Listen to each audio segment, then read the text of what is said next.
उत्तर प्रदेश का विकास हो रहा है और इस विकास की गाड़ी को आगे बढ़ाने के लिए कुछ ऐसे जनप्रतिनिधि हैं जो कि जमीनी स्तर पर उतर करके काम कर रहे हैं। एक ऐसे ही जनप्रतिनिधि से आपको आज मिलाने जा रहे हैं, धीरेन जी, जो कि जेवर के विधायक हैं। बहुत बहुत स्वागत आपका रिपब्लिक भारत से बात करने के लिए। धन्यवाद। धीरेन जी, सबसे बड़ा सवाल, पहले हम लोग देखते थे उत्तर प्रदेश में दो ऐसे औद्योगिक क्षेत्र थे जिनको लेकर के काफ़ी चर्चाएं होती थी, एक नोएडा, एक गाजियाबाद। लेकिन अब जेवर का भी नाम काफ़ी प्रसिद्ध हो रहा है, लोग जेवर की तरफ ज़्यादा ध्यान दे रहे हैं। क्या लगता है आपको? और निश्चित जेवर आज की तारीख में पूरी दुनिया के इन्वेस्टर्स के लिए एक ऐसा डेस्टिनेशन बन गया है जहां वो इन्वेस्ट कर अच्छे उद्योग धंधे लगा सकते हैं। क्योंकि इसका उदाहरण हमने देखा, कोरोना के 2 काल आए तो उस समय भी यहाँ देश में सबसे ज़्यादा इन्वेस्टमेंट जेवर क्षेत्र में हुआ। उसकी वजह रही है कि यहाँ अंतर्राष्ट्रीय एयरपोर्ट का निर्माण होना, उसके साथ कार्गो हब, MRO भी यहाँ बनेगा तीसरे फेस में, क्योंकि हमारे हवाई जहाज़ रिपेयर होने जाते हैं सिंगापुर वगैरह, तो वो भी सुविधा हिंदुस्तान के हवाई जहाज़ों को या विदेशियों को यहीं मिल पाएगी। तो एयरपोर्ट आने के बाद में आवागमन के साधन दुरुस्त होंगे। सड़क मार्ग से यह इलाका पूरी तरीके से जुड़ी चुका है, ईस्टर्न पेरीफेरियल, यमुना एक्सप्रेसवे, और थोड़ा अगर हम आगे चलेंगे तो लखनऊ एक्सप्रेसवे। रैपिड रेल जो चलने की संभावना है आने वाले समय में, वह भी नोएडा, ग्रेटर नोएडा और जेवर से होकर जाएगी।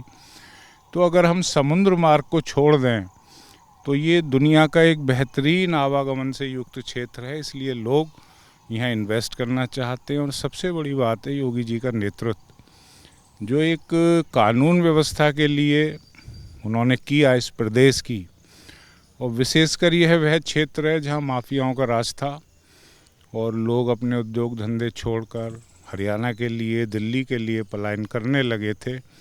लेकिन 2017 में योगी आदित्यनाथ जी के मुख्यमंत्री बनने के बाद यह क्षेत्र आज दुनिया का बेहतरीन डेस्टिनेशन इसलिए बन चुका है क्योंकि उनकी जो नीतियाँ हैं और उनका जो विज़न है वो इस प्रदेश को आगे ले जाने वाला है, इस प्रदेश की आर्थिक स्थिति को आगे बढ़ाने वाला है, और सभी को साथ लेकर वो इस प्रदेश के विकास को आगे बढ़ा रहे हैं। बिल्कुल, आपने कई मुद्दे उठाए, क्योंकि विकास हो रहा है, जेवर का विकास हो रहा है और पूरे उत्तर प्रदेश का विकास हो रहा है। अगर बात करें, कहते हैं विपक्ष के द्वारा ये कहा जाता है कि योगी जी क्या काम कर रहे हैं उन्हें नहीं दिख रहा, लेकिन जेवर की जनता, उत्तर प्रदेश की जनता, वो जरूर कहती हुई नजर आती है कि उत्तर प्रदेश में काम हो रहा है। आप मानते हैं कि नहीं? निश्चित 2017 से पहले जो यमुना एक्सप्रेसवे जिससे आप आए, वहाँ तकरीबन 37 लूट की और रेप की वारदात हुई थी समाजवादी के काल में। जब से योगी जी की सरकार आई, एक घटना उनके समय में भी हुई जिसमें पीड़ित परिवार को मैंने प्रदेश के मुख्यमंत्री से मिलवाया था। उसके बाद से कोई घटना यहाँ नहीं हुई। उस समय ज़मीनों पर कब्जे होते थे और यहाँ जो आलम था वो किसानों की ज़मीन को हड़पा जाता था। सरकार के नुमाइंदे बैठकर सौदेबाजी करते थे किसानों से औने पौने दामों में लेकर, और वो ज़मीनें बिल्डरों को दे दी जाती थी। आपने देखा होगा अभी CAG का ऑडिट हुआ था ग्रेटर नोएडा प्राधिकरण में, तो 30,000 करोड़ का घोटाला पुरानी सरकारों का निकला। वो तो 10 साल का ही हुआ था, उससे भी ज़्यादा होगा। यही हालात नोएडा के भी रहे। यमुना प्राधिकरण क्षेत्र जहां आप हैं, इसमें भी ऐसी बहुत सारी निष्प्रयोज्य ज़मीनों को ख़रीद लिया गया जिसमें जनता का पैसा बर्बाद हुआ। तो ऐसे लोगों को तो टीस लगेगी, चूँकि अब ट्रांसपेरेंसी के साथ यहाँ क्षेत्र का विकास हो रहा है, बड़े बड़े उद्योग धंधे आ रहे हैं। चूँकि विपक्षियों के पास कोई मुद्दा तो है नहीं, इसलिए वो ऐसा अनर्गल प्रलाप कर रहे हैं। जेवर में देश का सबसे बड़ा एयरपोर्ट बनने जा रहा है, लोगों को उससे रोजगार मिलेगा। अभी भी हम देख रहे हैं कि रोजगार लोगों को मिला है और बनने के बाद भी मिलेगा। और उसके बाद जेवर का तो विकास हो रहा है, जेवर के आसपास जितने क्षेत्र हैं उनका भी विकास होगा, क्योंकि कनेक्टिविटी पूरी तरीके से एकदम शुद्ध हो जाएगी, सही हो जाएगी। लेकिन उससे पहले जो हालात थे, हमने अखिलेश जी को देखा कि एक्सप्रेसवे उन्होंने बनवाया, हर बार वो एक्सप्रेसवे की बात करते थे, लेकिन कभी योगी जी को हमने नहीं देखा कि वो कोई काम करें और 10 बार उसी बात को गिनवाए। और देखिए, मैं आपको याद इसलिए दिलाना चाहूँगा कि मेरा जन्म इसी ज़मीन पर हुआ और मैं बचपन में देखता था कि यहाँ के लोग दिल्ली और हरियाणा नौकरी करने जाते थे। उनकी जो जीवनचर्या थी, सुबह 4 बजे उठना और यहाँ से बस पकड़ते थे वो 5 बजे, उसके बाद चोला रेलवे स्टेशन से ट्रेन में बैठकर वो नौकरी करने जाते थे और रात को 10:30-11 बजे उनकी वापसी होती थी। यहाँ बहुत लोग पलायन कर गए रोज़गार की तलाश में, हरियाणा, राजस्थान, पंजाब। तो ये एक जो है बहुत ही विषम परिस्थिति यहाँ थी, कोई रोज़गार का साधन नहीं था। आज यहाँ बड़ी बड़ी मल्टीनेशनल कंपनी आ रही हैं, तो मुझे इस बात की खुशी है कि जो एक टीस मेरे अंदर थी इस क्षेत्र को लेकर, तो अब हम इस लायक बनने जा रहे हैं कि यहाँ के लोगों को तो रोज़गार मिलेगा ही, लेकिन हम उत्तर भारत के और बहुत से प्रदेश के लोगों को, नौजवानों को यहाँ रोज़गार के लिए एक ऐसी योजनाएं लाने जा रहे हैं जिससे बहुत सारे लोगों का भला होने जा रहा है। जहाँ तक हम बात करें अखिलेश जी की और योगी जी की तुलना अगर हम करें, वैसे तो कोई तुलना है नहीं, क्योंकि योगी जी 24 घंटे में से 22 घंटे काम करते हैं, इस प्रदेश के लोगों के लिए जीते हैं। मैंने बड़ी नज़दीक से जाना है, क्योंकि वो हमारे नेता हैं। इस ज़िले में भी कोई मुख्यमंत्री नहीं आता था कुर्सी चली जाएगी, वो सीधा किसानों से संवाद करते हैं, इन्वेस्टर से संवाद करते हैं, पीड़ित लोगों से संवाद करते हैं। मैंने बहुत लोगों को उनसे मिलवाया है और महिला उद्यमियों को मिलवाया, दिल्ली हरियाणा की टेक्सटाइल के लोगों को मिलवाया है, जो उनके विज़न की वजह से आज उत्तर प्रदेश में उद्योग लगा रहे हैं। तो मुझे लगता है यही लोगों के लिए ईर्ष्या का कारण होगा। बाकी तो आज प्रदेश की अर्थव्यवस्था आप देखें, कभी 6 नंबर पर हुआ करती थी, आज दूसरे नंबर पर आ गई है। हमने ये भी देखा कि जो इन्वेस्टमेंट करने वाली कंपनियां थी या इन्वेस्टमेंट करने वाले लोग थे, वो पहले इस डर से नहीं आते थे, क्योंकि उत्तर प्रदेश में जो रूपरेखा है किसी भी इन्वेस्टमेंट के लिए वो काफ़ी जटिल होती थी। लेकिन उत्तर प्रदेश में योगी आदित्यनाथ की सरकार आई, वो जटिलता उन्होंने ख़त्म कर दी, सिंगल विंडो ले आए। देखिए, ये वो क्षेत्र है कि जहाँ 2 इंच ज़मीन के लिए गोलियां चलती थीं, तो सबसे बड़ा उदाहरण तो यही क्षेत्र है। योगी जी ने सीधा संवाद किया यहाँ के लोगों से, बैठकें की और उन्हें समझाया कि विकास के क्या मायने होते हैं। उन्होंने ये भी कहा कि आप ज़मीनें अपने आने वाली पीढ़ियों के लिए दे रहे हैं और ये कोई मुआवजा आपको सरकार नहीं दे रही, ये आप ज़मीनें दान कर रहे हैं इस प्रदेश के विकास के लिए। तो जब इस विज़न के साथ प्रदेश का मुखिया काम करता हो, किसानों से बात करता हो, तो निश्चित तौर से मैं समझता हूँ कि किसान लोग भी विकास के लिए आगे आए और इस क्षेत्र ने एक विकास की रफ्तार पकड़ी। बिल्कुल, आपने कहा कि इस पूरे क्षेत्र ने विकास की रफ्तार पकड़ी, लेकिन हम जब विपक्ष की बात करते हैं, क्योंकि विपक्ष को भी लाना ज़रूरी होता है, और विपक्ष लगातार ही ये टारगेट करते हुए नज़र आता है कि योगी जी काम नहीं करते, बात करते हैं। ये डबल इंजन की सरकार केवल बात करने में माहिर है, काम करने में माहिर नहीं है। उसको लेके क्या कहेंगे? तो फिर ये दूसरे नंबर पे अर्थव्यवस्था प्रदेश की कैसे आ गई? बजट भी हमने काफ़ी बढ़ा दिया और सरकार की जो कल्याणकारी योजनाएं हैं उनमें भी काफ़ी इजाफा हुआ है। उत्तर प्रदेश में अगर हम केंद्र सरकार की योजनाओं को ले लें, तो पिछले 7 साल में जिस तरीके से वो योजनाएं लागू हुई हैं, पहले वो दम तोड़ रही थी प्रदेश सरकार की नीतियों की वजह से। आज आप देख लें, कानून व्यवस्था की दृष्टि से बड़े बड़े बदमाश जिनसे लोग खौफ खाते थे, वो आज या तो सींच चों में या फिर वो उत्तर प्रदेश छोड़कर भाग चुके हैं। हर गरीब आदमी जो डरा और दुबका हुआ रहता था माफियाओं के खौफ से, आज वो आगे आकर अपने जीवन यापन का ज़रिया बना रहा है।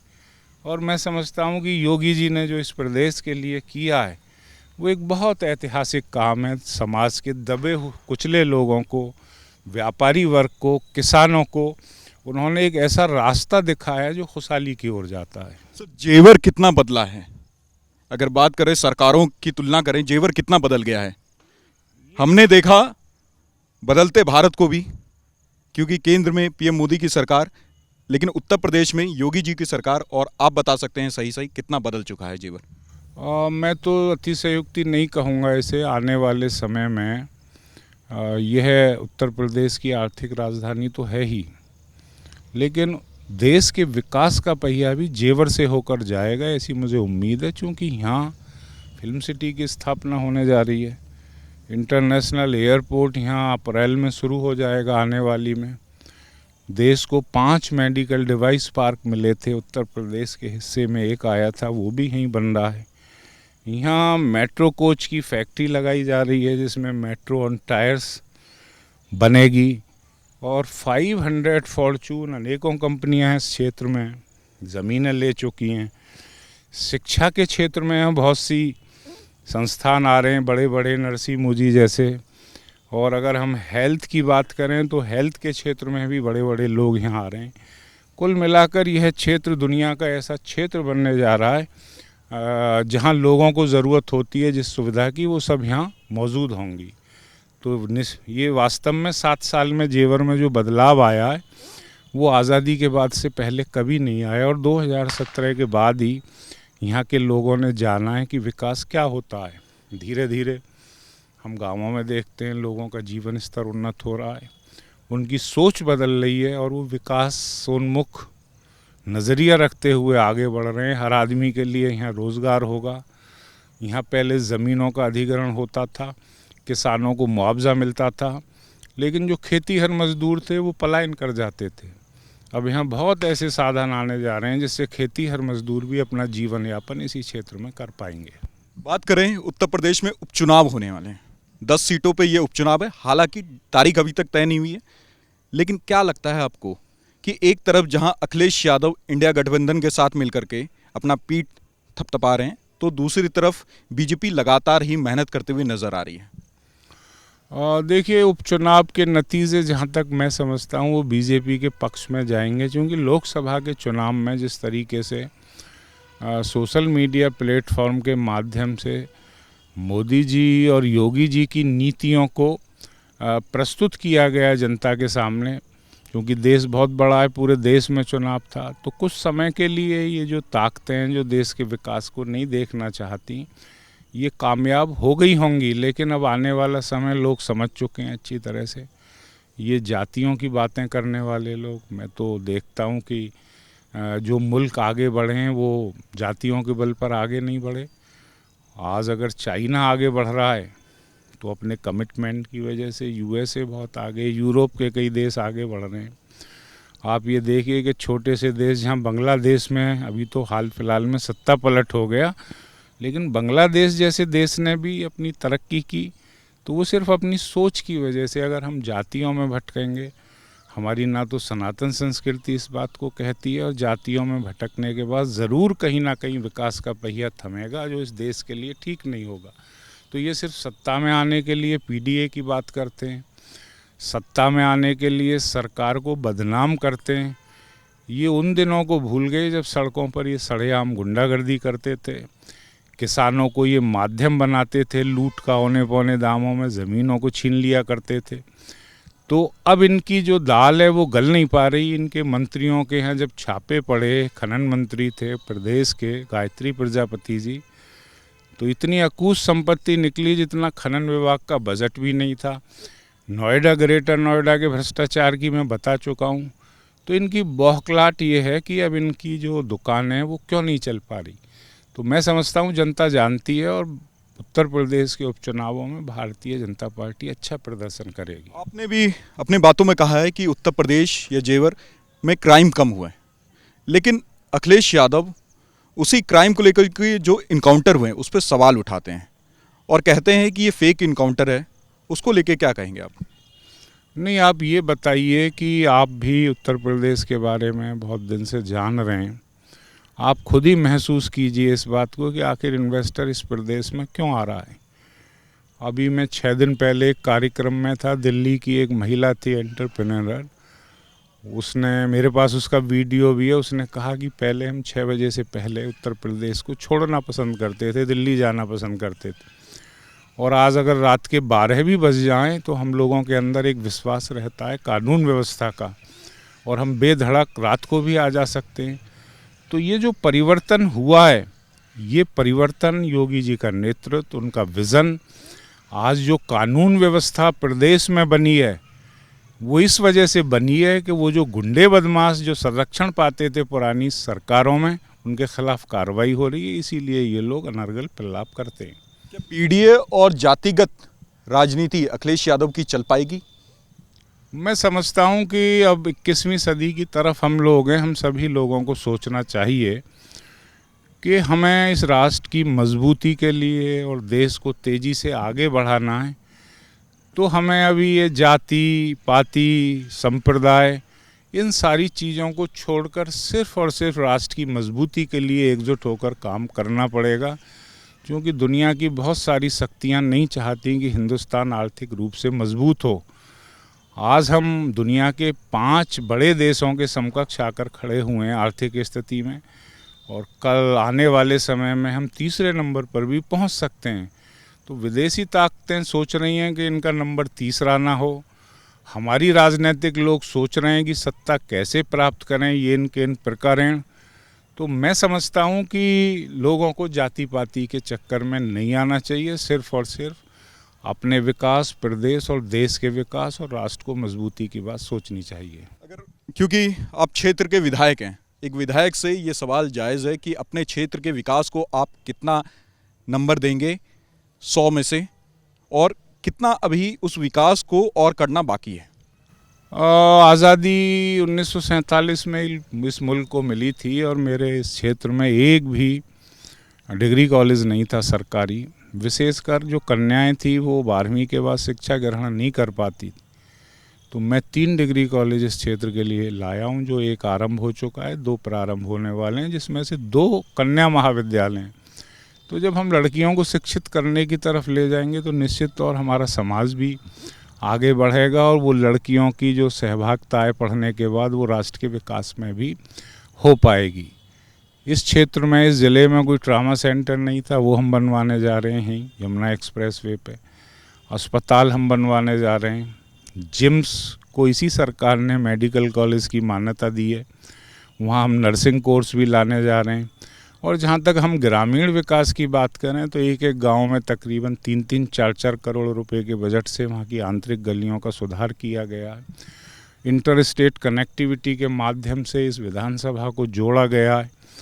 अब हमारी योजना ये है कि गांवों के ड्रेनेज सिस्टम, उन्हें और कैसे बेहतर एजुकेट कर सकें, हम एजुकेशन व्यवस्था कैसे सुधर सके, और विशेष तौर से हमारा फोकस नौजवानों के रोज़गार पर है। उसके लिए हम प्राधिकरणों में प्रयास कर रहे हैं कि एक वो पोर्टल अपने यहाँ बनाएं जिससे हम क्षेत्र के नौजवानों को उन पर एनरोल कर सकें, और जो कंपनियां यहाँ अपने उद्योग धंधे लगाने आती हैं उन कंपनियों में हम अपने नौजवानों को समायोजित कर सकें। तो बहुत सारी ऐसी योजनाओं पर काम चल रहा है जिससे यह क्षेत्र आत्मनिर्भर बन सके और हम माध्यम बन सकें उन असंख्य नौजवानों को रोज़गार देने का, जिसके लिए यहाँ यह विकास कराया जा रहा है।